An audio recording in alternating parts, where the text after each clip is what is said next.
Oh yeah. I don't know why I felt like doing that. I think it's the coffee. I had a Starbucks cold brew. Did I even drink any? I didn't even drink any coffee yesterday. Can you believe that? I can go on coffee rants all day long. Anyways, thanks for listening to an episode of Words to Paint. And I have no idea how I'm going to number this because I'm just kind of recording on a whim and just going with the feeling. So I've kind of been MIA in some aspects because I've been trying to find my zen and trying to find a peace of mind. So the concept of Words to Paint is really just to share my writings and my poems and just kind of my journey and what's been going on in my head. And it's hard for me to articulate those sometimes if I don't take a step back and kind of analyze them. And that's just the kind of person that I am. I'm just an overthinker, and I have some kind of creative like space that's kind of boxed in and is trying to break free. So anyways, just a couple of things on my mind and a poem that I want to share with you guys.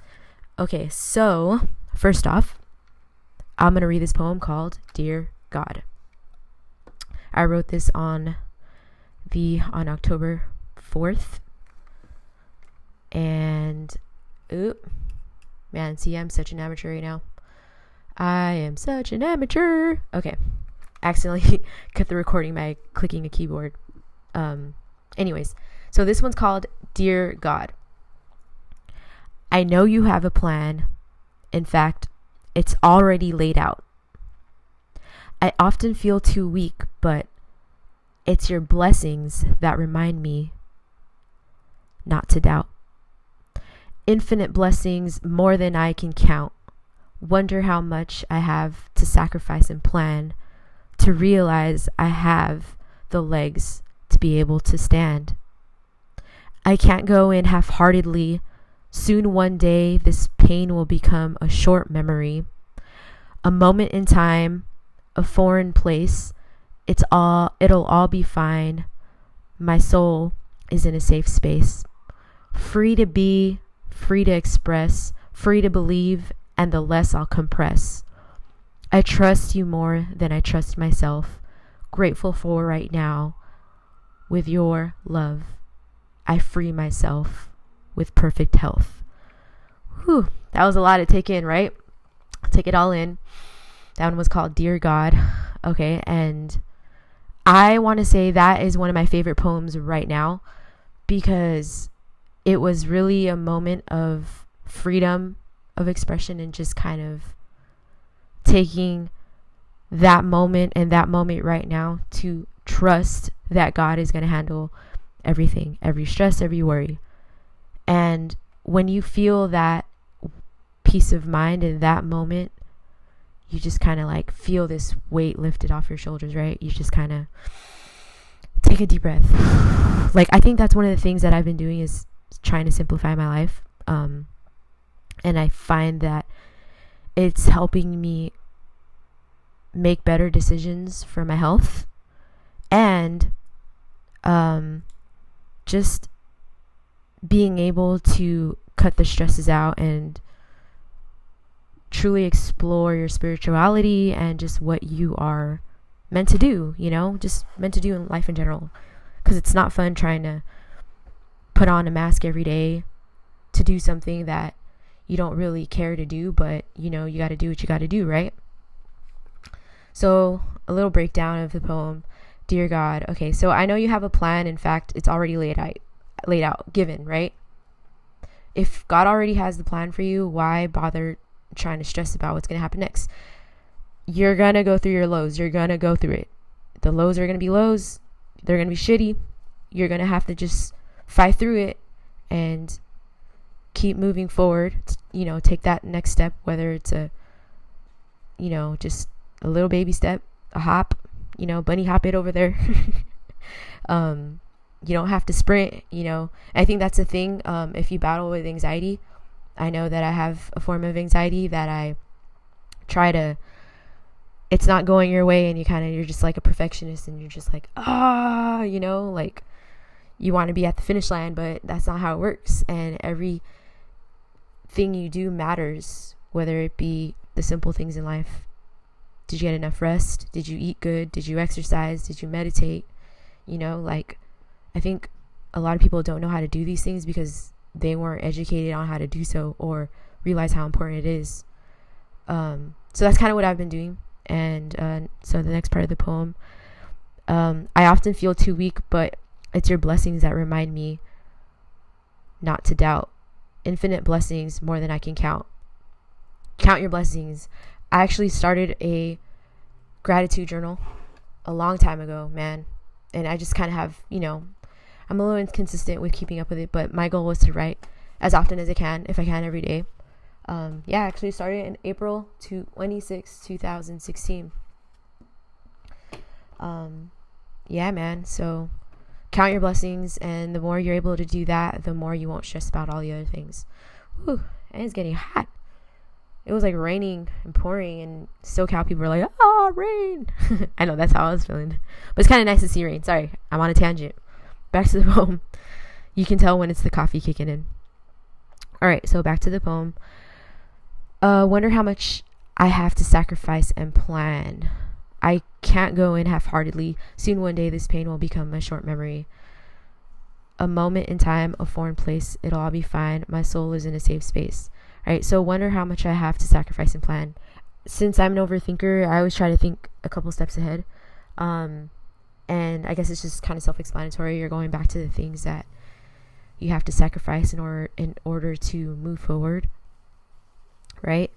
And then to realize I have the legs to be able to stand. You know, you had it in you all along. Just trust it. Don't question it. And I can't go in half-heartedly. I want to go all out. You know, if I'm going to be me fully, if I'm going to be vulnerable and share my soul with the world, like, that's just the way it's going to go. It has to go. I can't go in half-heartedly. There's no way. There's no way I can find healing. Soon one day this pain will become a short memory. This pain will become a short memory because every moment has its part and meaning, and it's supposed to be the way it is. So what you think is like such a drag now, like, you'll be on to the next in no time. It will be a distant memory. Good and bad things, you know. A moment in time, a foreign place, it'll all be fine. My soul is in a safe space. So it's kind of like you're taking that moment to pause, and it's scary. It's a foreign place. You don't know what it's like. You're not sure, but you know that it'll all be fine, and then you'll feel that your soul is in a safe space. Free to be, free to express, free to believe, and the less I'll compress. Just be free, point blank. And then I trust you more than I trust myself. Grateful for right now. With your love, I free myself with perfect health. Again, point blank.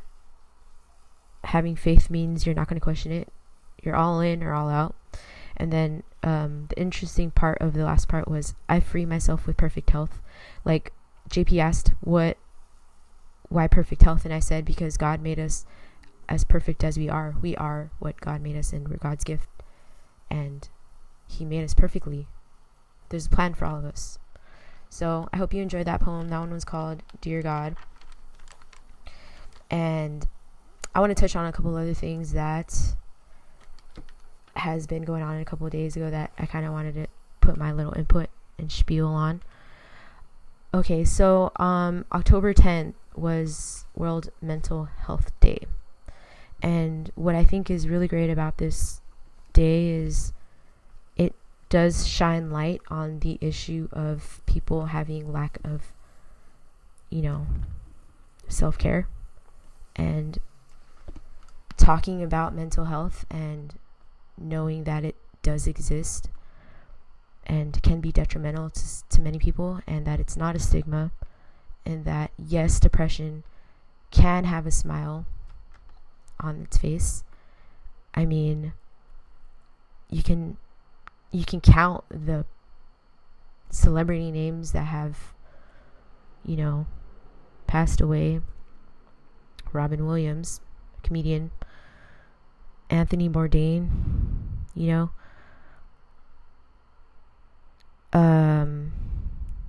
Just too many to count. And man, it's such a sensitive topic for me because I actually started seeing a therapist because I am depressed, and that's only one part of what's been going on with me. And that's why I've been digging deep and trying to strengthen my faith in God and trying to build on my spirituality and just talk more about what's been going on and sharing my poems, because that's how I can communicate what I feel. Sometimes it's hard to understand and so, or explain, so I feel like this is just the best way, the best outlet for me. And I've also been diagnosed with PMDD. PMDD is Premenstrual Dysphoric Disorder. Long story short, it's like PMS, premenstrual syndrome, but on steroids. And it's when you feel a mixture of things. You feel depressed, bipolar, angry, raging, self-loathing. You feel lethargic. You have insomnia.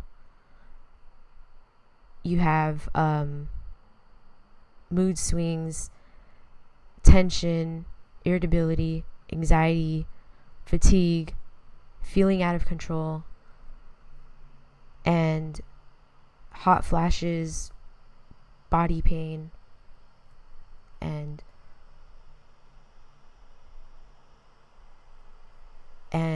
so on and so on. So there's a lot that goes on to it, right? So that's just a couple of the feelings that, you know, come with it. And when I found out about this back last July, I knew something was wrong with me. And my symptoms, I've always had my symptoms. Looking at the patterns, I was like, wow. I didn't know what was going on with me, but I had a bad month. So what happens is it happens a week or two before you start your period, and you're just on the edge of life, you know. You can't get out of your head, and you feel like you have a lot of self-loathing, and you just feel like a burden. And what's crazy is I found a Facebook support group of women who also go through this, so it's kind of amazing to find and learn that you're not the only one going through it. And that's the kind of thing, that's the reason why I want to talk about it, because it's severely affecting my life, and it's very detrimental. Back in May, I actually checked myself into the ER because I felt suicidal. Suicidal ideation is one of the things that it makes you do, and former Bachelorette star Gia Alamond actually killed herself. PMDD, that's what she had, and she killed herself. So I think it's important to talk about it, and there's not a lot of research on it, so that's unfortunate. And I hope that more women speak up about it, because stats are really low, I think, with, I don't know what, 3 to 9% of women experience menstrual changes so severe that they can't keep up with their daily routines. This is a article by American Psychological Association. APA.org. Is PMDD real? This was written in October 2002. How ironic. It's October 2018. And then volume 33, number 9. Let's see. 3 to 9% of women experience. I feel like that number is pretty low, but about, like, speaking on it more is kind of realizing that it's not rare. So it's, I wouldn't even doubt it if it was underreported, you know, or like nobody knows. It's often misdiagnosed for bipolar and depression and all these other things, which those are part of the symptoms. Like, I feel like I've experienced firsthand those things. Like, I really thought I was bipolar, and come to find out, Googling, searching all these emotions I was feeling, I was like, holy crap, I have PMDD. So I started charting my symptoms every month since then. There's probably a little block of month that I didn't do because I got lazy, but these charts basically check boxes all my moods every single day. So that's what I've been doing, and now I just feel like I'm hyper aware. I've been meditating, and I have a checklist of things that I need to do for me to get through my day. I wrote on the board, so I'm looking over there.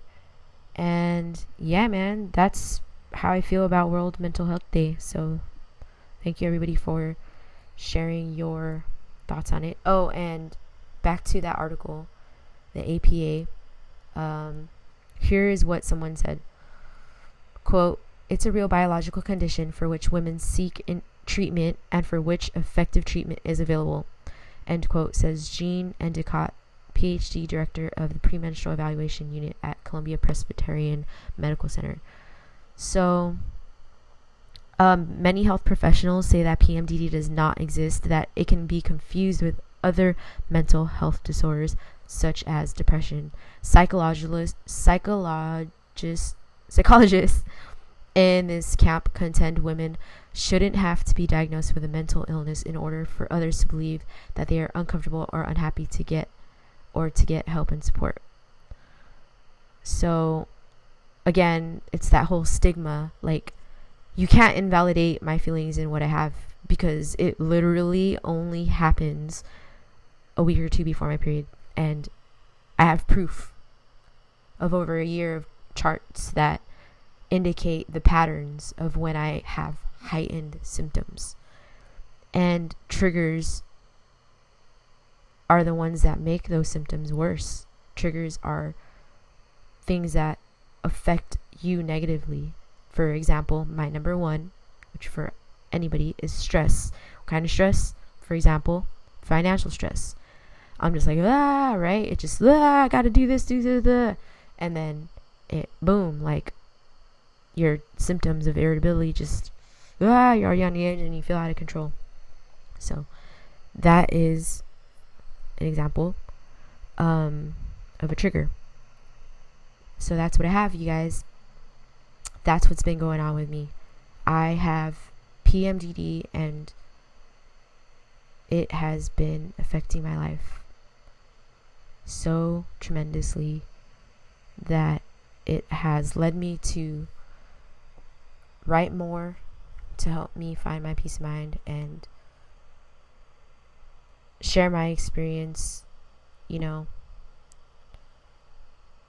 and bring more awareness to it, because the more awareness there is, the more help we can get, and the more there wouldn't be as much tension, because it has been factually known to break relationships. And it's hard for people to understand, but even yet it's hard to be with someone with it. Like, it is a lot. So, and going into it, on the next day, October 11th, was the Day of the Girl. Another important day that I really want to speak on.